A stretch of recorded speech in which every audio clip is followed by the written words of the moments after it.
Transformational Tuesday on the Coffee Hour. I'm Andy Bates. I'm Sarah Gulseth. It is. It's always just encouraging to hear that stories of how Christians working together to provide for and to care for the needs of others, and it goes well. Yeah, you know, the Lord blesses it and it goes well. And there are more needs now happening with the floods in Nebraska and surrounding states. So we'll get an update on that from the Reverend Michael Meyer. He's a manager for LCMS Disaster Response, joining us by phone this morning. Pastor Meyer, thanks so much for being our guest. Yeah, thanks for having me. What have we learned from the reports from congregations and districts regarding the flooding in Nebraska and surrounding states? You know, that's a very good question. It seems to be at the moment, at least, that the state of Nebraska seems to be suffering from the most widespread damage. At least there's some reports here and there from Iowa and Wisconsin and Minnesota as well, and I'm sure that there are places in other states that are suffering through flooding, especially as we get into the spring thaw here. But in Nebraska itself, there's a number of rivers, the Platte River and the Missouri, that are over their banks, and they are flooding communities that lie along them. So there's three communities in particular in Nebraska, at least, that we are keeping a very, very close eye on, in part because they've already received extensive flooding. Those three communities are Columbus, Nebraska. We have, I think, 6 congregations in Columbus, Nebraska. It lies on the Platte River. And one of the bridges going into town that goes over the river has been washed away, so that's limiting access in and out of the community there. And we also, I've heard this from our district disaster response coordinator, that one of the congregations has a preschool daycare associated with it that is a total loss from the floods. Now, I don't have the definition for what that means on whether or not my guess is that the building itself is there, but that when you look at the damage of it, it's going to have to be completely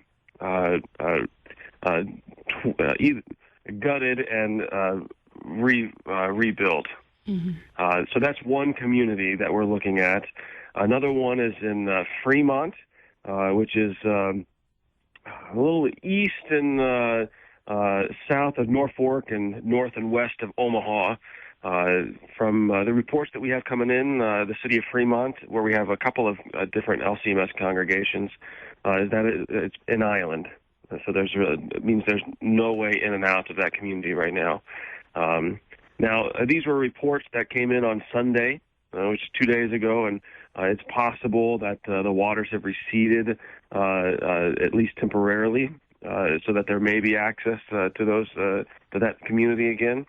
So we're keeping a very, very close eye on on them. We had reports of Norfolk, Nebraska, which is kind of it's the home of Orphan Grain Train. Many of our listeners might be familiar with Orphan Grain Train. They've helped out quite a bit in other and previous disasters, providing shipping and logistics and those kind of things. So we were concerned for a little while that they would be a direct victim of this particular disaster, but it seems like they've been spared, and we're very grateful and thankful for that, in part because now we can partner with them locally to respond to the communities around them, to logistically and get materials and things to the people who need it. What is the immediate need for these communities and other communities that are affected by the flooding? Well, right now, I mean, the most immediate need is prayer.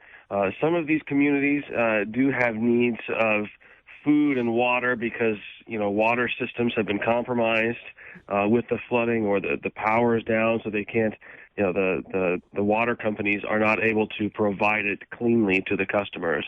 So that's some immediate needs. Now, thankfully, LCMS Disaster Response is rarely alone in response to disaster. There's always countless other organizations that step in and help fill many of the gaps. And one of them, like the Red Cross, is normally very good at providing water after a disaster. And so one of the things that we like to do with our Lutheran response as we partner with congregations is to actually find another need that is not being covered by one of those organizations. So what we feel this is going to end up being here in the midterm is the coordination of volunteers in many of these communities. So we have a lot of trained volunteers, alert volunteers throughout the state of Nebraska and the surrounding states that we may be calling upon them here in the next week or so and giving them information for where to volunteer and how they could go about doing that. But right now it's a little wait and see for us in that as the waters recede, we want to be able to find and identify a couple of good places where we can direct material goods so that they can be well positioned for the distribution and the helping of the most amount of people. Yeah, it's kind of a waiting. There's certainly a timeline of waiting here. Wait till the water recedes and then go through that. And we've learned from, I'm sure from past flooding, especially here in Missouri and other parts of the country, where there's just there are steps that some have to take some time. Once the waters recede, what typically would be the next step in a flood situation like this?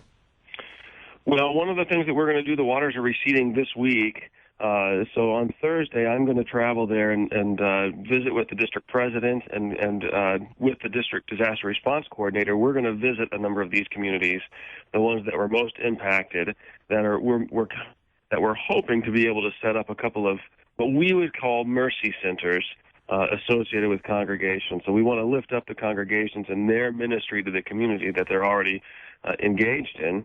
And increase their capacity. Sometimes that means we might partner with the district to put in a part-time volunteer coordinator where we might help staff a person in one of these communities through the local congregation to connect volunteers with homeowners who need their homes mucked out. That's really going to be the next step, that as the water recedes, all these homeowners, they're going to need to get things cleaned up. The longer the homes sit there, the dirtier they get, if that makes sense. Because if they've been in water, the drywall, everything's going to soak up that water, and mold's going to start to grow. Now, thankfully, it's cooler now. It's not in the middle of summer, so that will inhibit mold growth, but it's not going to inhibit it completely. So it'll be muck out, ripping out drywall, taking out furniture and carpets and those kind of things so that the whole house can dry out before you start putting things back together. You mentioned earlier that roadways and bridges certainly have been impacted by this, but as we look forward to the future and partnering with congregations to help them be a resource and ways to serve their community, have any church buildings been affected by the flooding in significant ways that might impact their opportunities to serve? To my knowledge, the church buildings have been spared. Now, again, like I said, that's to my knowledge. We may have some extenuating circumstances that I have not heard about yet. We do have the one daycare center in the preschool that their building was significantly impacted. So that's going to prohibit their ability to serve the community in that way until it gets back up to speed. So, what are the ways that we, our listeners, can help? I know that certainly prayers. You mentioned that earlier. We can certainly be lifting up these folks in Nebraska and surrounding states who are affected by the floods in prayers. Other ways that we might serve, and while we wait too. Yeah, so there's a number of ways. We're going to be taking down some gift cards and perhaps making some equipment purchases this week, and to do that, it'd be a great blessing to partner financially with so many people. They can follow us on Facebook to see those updates and see how to give. You can also go to LCMS.org.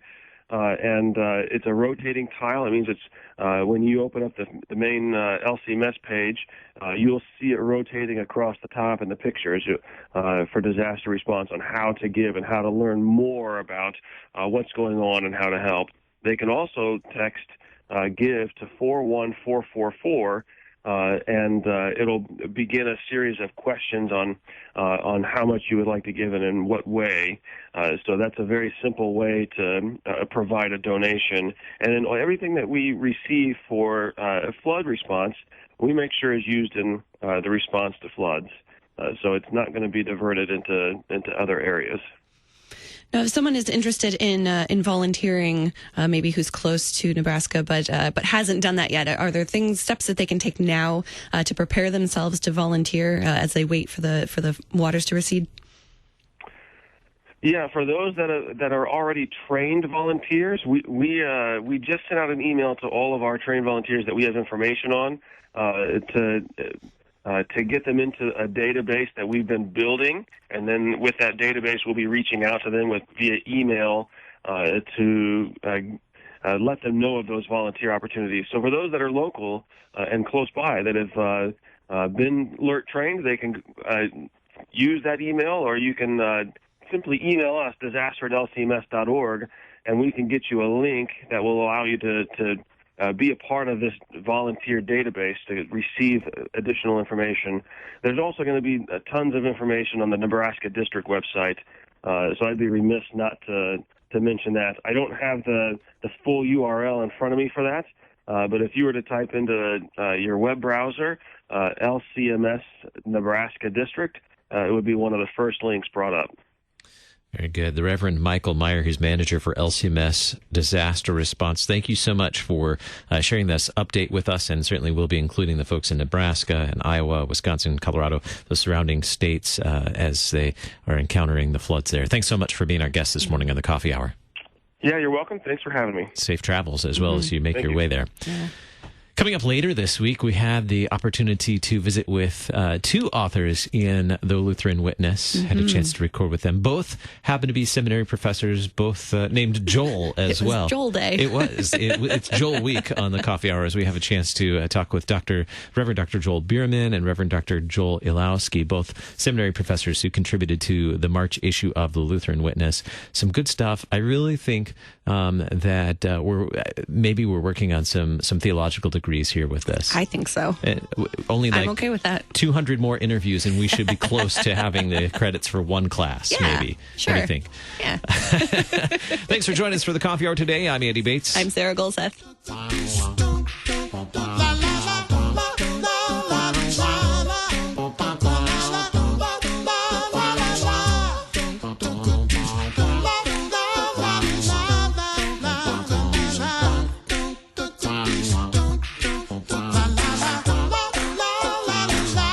Coffee Hour with Andy and Sarah is a production of KFUO. To support the Coffee Hour and KFUO Radio, visit KFUO.org. You can also text KFUO to 41444 or send an email to gifts@KFUO.org. And you can call us at 800-844-0524. KFUO. Christ for you, anytime, anywhere.